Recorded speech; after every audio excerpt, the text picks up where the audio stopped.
Hello everyone, welcome to the Fruitiful Soul Writing Nook. Today I've got a writing for wellness practice for you designed to help you connect, flow, and meet with what matters. For today, as you draw, notice where lines cross and connect. Let your writing explore one place in your life where you feel connected and one place where you feel ready to meet something new. We'll begin with a circle. Add lines that interweave. Soften and connect the edges, and then write from within. A soft bell will begin our practice and another will close it. So take a slow breath and grab your journal and a pen, and let's begin.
As we close, take a deep breath and notice how you feel.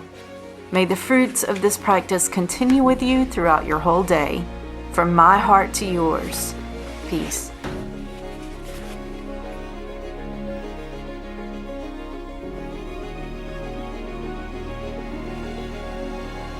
Hey, if you'd like to continue, there are other practices to explore, and the companion book to this series, it's linked in the description.